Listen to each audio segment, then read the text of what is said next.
WADR, promoting dialogue. It's midday in Dakar, 1 o'clock in Porto Novo. Good afternoon, and many thanks for staying tuned to West Africa Democracy Radio, broadcasting on 94.9 FM and online at wadr.org. Welcome to Newslink. Here are the top stories. The Plateau State government in Nigeria carries out a mass burial today for victims of Monday's deadly attack in the Zeke community. As a human rights defender, they monitor the situation and make statements to that effect. But they don't have to arrest him and they don't have to take him to court to prove his claim. That would be persecution. The position that the government has taken is completely undemocratic. African CSO actors denounce Guinea-Bissau's crackdown on human rights defender Baboucar Touré. Hundreds of Burkina Faso refugees flee into Mali as terrorist attacks hit their communities. We were chased away. We feel deserted. We have no food. There are no tablecloths. There are other hands that cannot send us home. Our child left without a home. We left with nothing. And the Ghanaian government revises security measures in the Upper East region following the killing of 2 police officers. Please stay tuned for details of these stories and more. West Africa Democracy Radio. It's you speaking. My name is Ankule Janko. Many thanks for joining our broadcast and welcome to our listeners within the sub-region and beyond. Newslink begins with matters of security in Nigeria, where President Bola Tinubu has expressed profound sorrow over the recent bloodshed in Plateau State, resulting in a mass burial of over 51 people today and destruction of several homes. In a statement, the president strongly condemned the violence and extended his sympathy to the bereaved families. He further called for the necessary political will to resolve the crisis and establish enduring peace.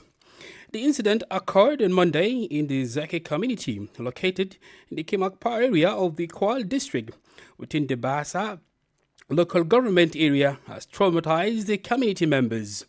According to residents, the assailants invaded the village in the early hours of Monday, indiscriminately firing at residents who were trying to escape the gunfire. Ruang Tangwang, a journalist in Plateau State, explains the details of the attack and the conditions of the affected residents. Visiting such community, it was something that one couldn't hold back his tears because women and children were killed, macheted, some with bullet wounds and gunshots. Some are currently even in the hospital at the moment. And houses were burned into ashes, properties destroyed. The people, some run into bushes and were killed even in the bushes. So it suggests that the attack didn't last for probably 30 minutes. But it's quite unfortunate that the villagers will still complain that there wasn't any intervention until after the attack. Though I spoke with one of the leaders in that community, and he said for his people, they can't go into IDP camps. That's their tradition. They said they forbid anybody taking shelter somewhere. They can only go into relatives' houses. But that fear is still there. There's tension everywhere in Bassa local government at the moment. But one thing that I would like to give us as my own opinion, over the years when it's farming season, most times you begin to witness this kind of issues until even harvest season. Ruang Tangwang, a journalist in Plateau State, North Central Nigeria. For more on the latest attack on the Plateau Sport, we can listen to a community leader of the Zeke community, Davidson Malison, giving an eyewitness account of the incident in brief. They started shooting, they burnt houses, they macheted people, and as I speak, we have recovered about 51 dead bodies on ground. And then we are still searching. I will not say that is the end, but we are still searching on other corpses around the bushes, and that is the situation of what happened. That was an eyewitness there. On more security issues in Nigeria, the governor of Borno State in northeastern Nigeria, Professor Babagana Umaru Zulum has reaffirmed his administration's commitment to eradicating the remaining elements of Boko Haram from the state, following a deadly explosion along the Maiduguri-Damboa road. The incident, which occurred last weekend, was caused by improvised explosive devices, IEDs, planted by suspected insurgents, resulting in the deaths of at least 8 people. WDR's Usman Omar in Abuja reports. During a visit to the injured victims receiving treatment at a hospital in Maiduguri, Governor Zulum condemned the attack and urged security forces to intensify their operations and increase their presence in vulnerable areas where insurgents are still believed to be operating. IED explosion between Maiduguri and Damboa Road, but unfortunately the road was closed for about 1 month, and I believe this is one of the reasons why insurgents have decided to come and plant IEDs because of lack of vehicular movement along the road. But I want to advise the communities to be resilient enough. I want to advise the Nigerian army to be resilient enough, and then we shall strengthen the resilience of the community. But we shall ensure that movement from Maiduguri to Damboa should continue. This will not deter us from following the road. As the Nigerian military and all other security agencies to beef up security along the road so that such incidents will not happen again. Borno State has witnessed resurgence of insurgent activities since January 2025. Notable incidents include the January 24 attack on the Malamfatori military base, where over 20 soldiers were killed. 2 days later, a suicide bombing in the same area resulted in the death of 27 Nigerian troops. Additionally, coordinated assault on the military base in Wajiroko and Wulgo in March led to further casualties, reinforcing the militants' renewed capabilities. For Newslink on West Africa Democracy Radio, Usman Umar reporting from Abuja. On more security issues, both in Ghana, where tension is rising in Binduri, located in the Upper East region of the country, following the brutal murder of 2 police officers by suspected armed robbers. The Ghana Police Service has confirmed that the officers were shot and killed while traveling in plainclothes on motorbikes from Bongo to Binduri on Sunday, April 13, 2025. In an official statement from the Public Affairs Directorate, the police reported that the officers were ambushed by the attackers who fatally shot them and then stole their motorbikes. On the same day, another alarming incident occurred in the town when an unidentified man was shot and burned by gunmen. Residents later found his remains beside a completely burned motorcycle. In response to the increase in violence, the Ministry of the Interior has implemented revised security measures in the region. The curfew in Binduri and surrounding areas has been adjusted to run from 6 p.m. to 6 a.m. following recommendations from the Upper East Regional Security Council.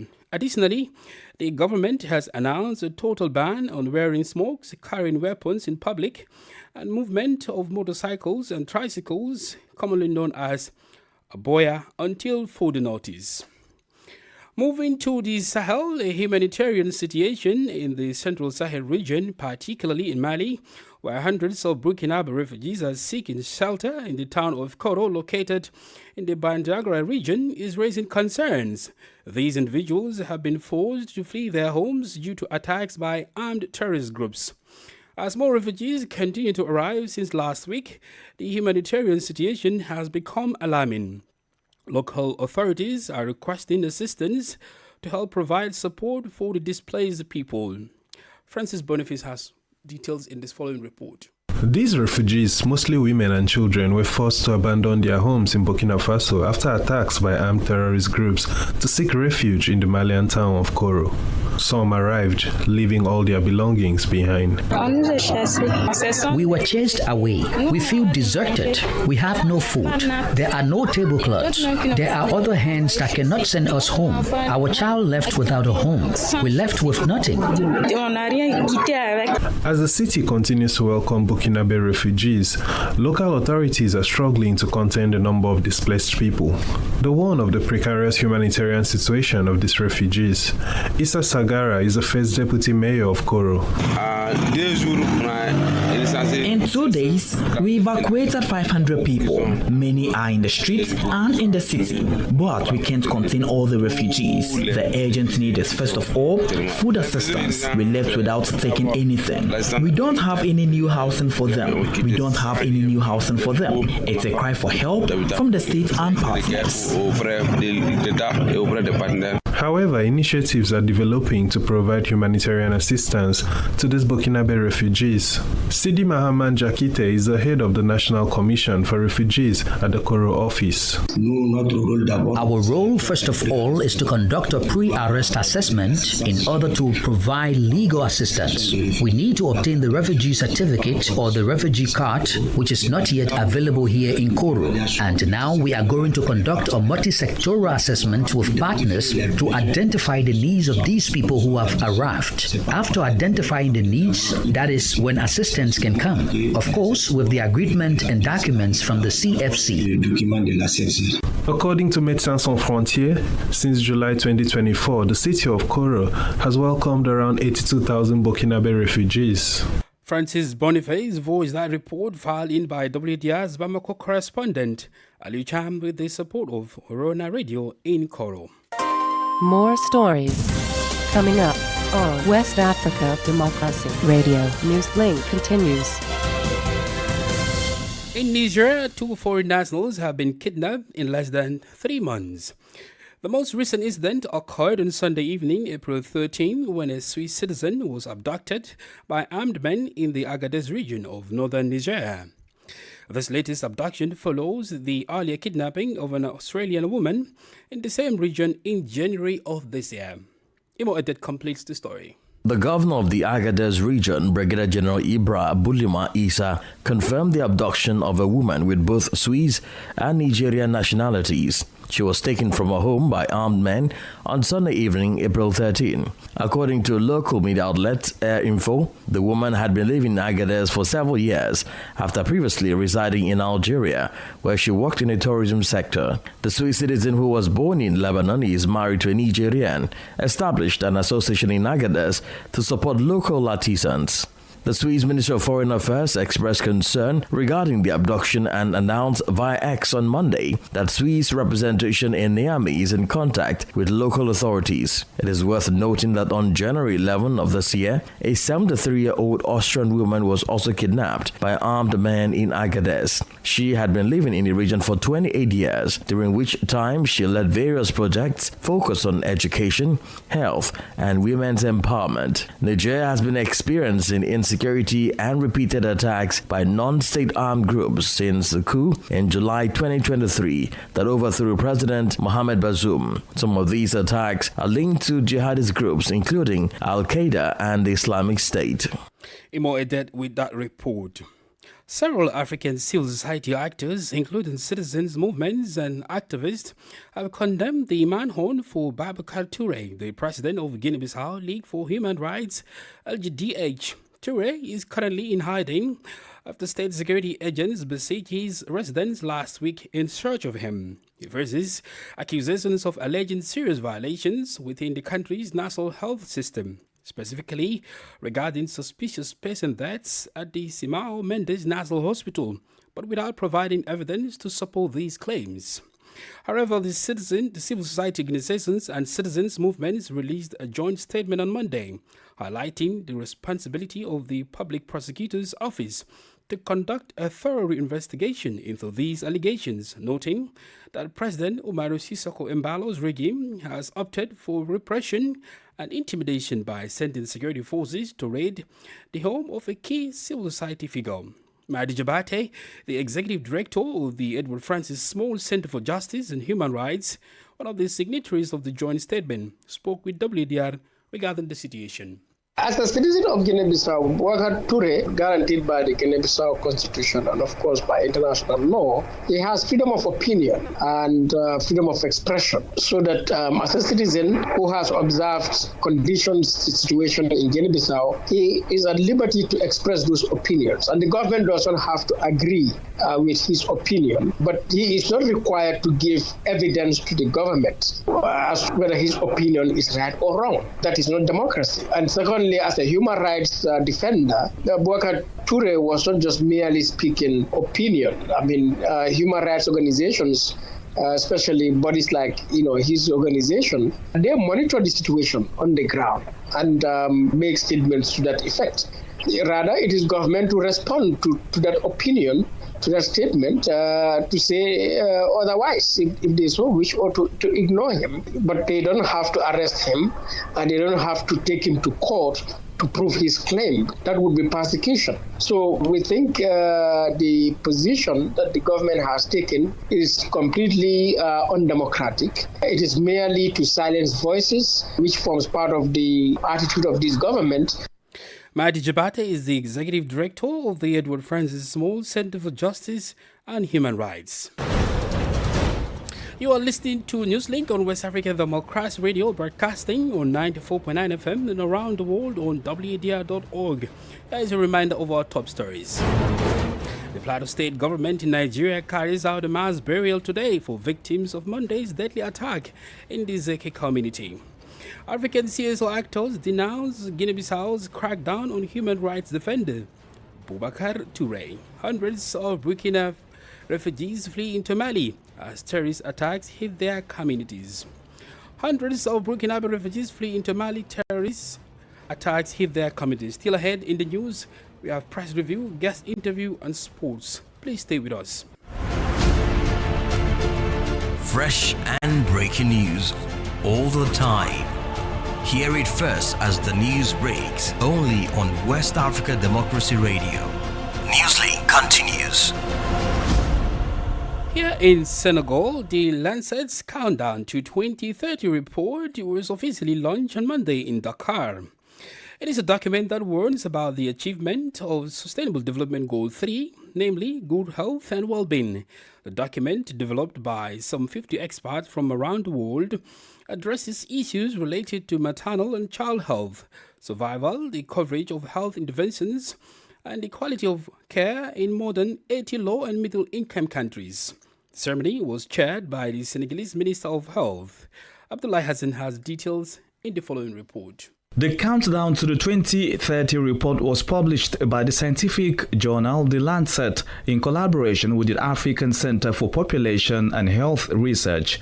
It is a global initiative that also brings together academic institutions, United Nations agencies, and others. It assesses progress toward the Sustainable Development Goals in the health of women, children, and adolescents. The situation is bleak in West Africa. Sheikh Mbaki Faye is the regional director of the African Center for Population and Health Research. In that report, we come up with two findings, or three. The first one is the slowdown of the progress. So we've seen that there is a kind of almost stagnation of progress that we've seen over the years, particularly from 2022, where we've seen that a lot of indicators are almost stagnating. And it looks like if the same pace is maintained, we may not even be achieving the SDGs. One of them, which is the most critical, is that we need to refocus on area mention. It is clear that area mention should be on top of our priorities. The report warns of the critical situation of maternal and child health in low-income countries. Senegal has learned its lessons well and is committed to implementing effective strategies.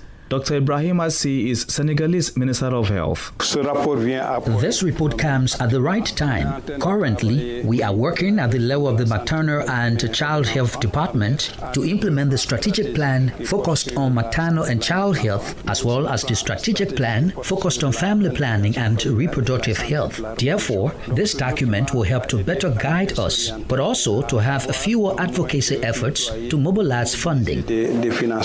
According to the Countdown to 2030 report, armed conflicts in West Africa are a major threat to achieving the SDGs by 2030. It calls for action in West Africa, where the decline in maternal and infant mortality is slower. Abdullah Hassan with that report. This is the newspaper review. Stay abreast and find out what the top stories are in your country. This is the newspaper review. The newspaper review. Let's join our Monrovia correspondent, Abraham Parker, for the press review. This edition begins with front-page Africa newspaper that goes with this first headline. Not certified with JMB performance? Senator Darius DeLon attributes we are loud speaking to failure of Bouakat government to perform. So the Moserado County senator, who is a supporter of the president, has said that within 1 year the president has destabilized or put the government in disarray to fight for one seat that were harmless, which is the removal of Speaker Fonati Kofa. From watchdogs to rule benders, Unity Party walks the path. It once criticized in Nima by-election. Next up is the news, the nation's news since 1989. Corruption at Monrovia Consolidated School System. Mo Ali, 12 others accused of violating code of conduct. And we quickly move over to the Daily Observer newspaper. Detained for fraud, Prophet Key spends first night in jail as Liberia National Police investigates allegations of forgery. MCSS and Sky Insurance hooked in LD 8 million corruption scandal. Leadership crisis rags Liberia Marketing Association as association president suspends board chair. Next up is the In Profile Daily. Road Fund manager takes the helm as VP of West Africa Road Funds girl. In Nima by-election, MCSCL detects hate messages and violence. And our last stop is the Independent newspaper, Liberia's most investigative newspaper. Bouakat silent on media debts, but that shows press freedom. Kuwaiti agrees to mobilize funds for Lofa Road project. Well, that does it for this Tuesday's edition of Press Review. From Liberia's capital, it's back to you in studio. Thanks for listening. Thank you, Abraham Parker, for the press review. Politics, analysis on major news, social matters, and all. This is A Guest. Our guest this afternoon focuses on security matters in Nigeria, where another deadly attack has resulted in the deaths of at least 51 people and the destruction of several homes in Plateau State, north-central Nigeria. The incident occurred on Monday in the ZK community located in Kema Park area of the Kwal district within the Basa local government area, has left community members traumatized with a mass burial today. Our guest is Dr. Maji Pitex, Security and Public Policy Analyst and the Country Director of Equal Access International. Well, I think in Plateau, let's just talk generally. There have been series of violence that has been occurring from what happened in Bokos, stretching it to the number of deaths recorded to what is happening in Miango. And so to cut it short is that there were violent attacks in those communities and there are scores of deaths recorded. And for a very long time since the new governor came in, we felt that thing has become part of the history of the state because nothing has happened. But unfortunately, I don't know what happened and where it went wrong. It's like they were just warming up for these massive attacks and it has really, really been devastating. It's really heartbreaking to see this kind of violence happening in this time with all the efforts that people are putting on, with all the work that civil society groups and peace-building organizations are doing.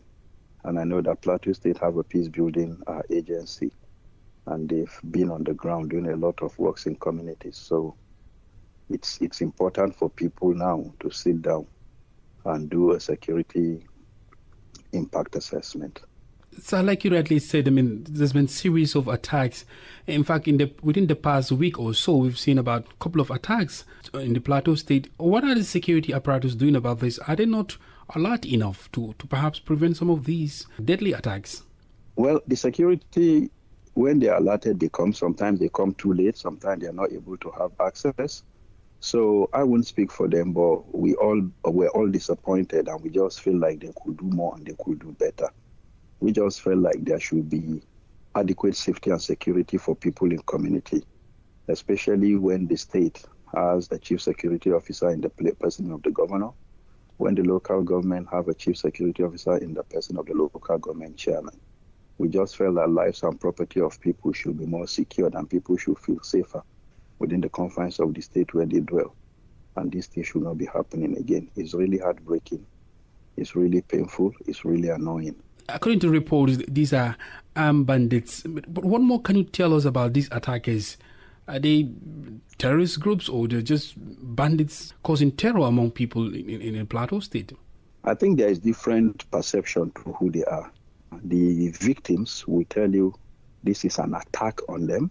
The government will tell you this is a clash. Security people will say it is a clash or it is a violent conflict and things like that. So you see, the perspective of interpretation depends on the perception and how you are involved with it. For the victims, they are being terrorized. So you could realize that if you look at the headlines, it comes from unknown gunmen to armed bandits to terrorist groups. So irrespective of what is happening, this is an act of terror.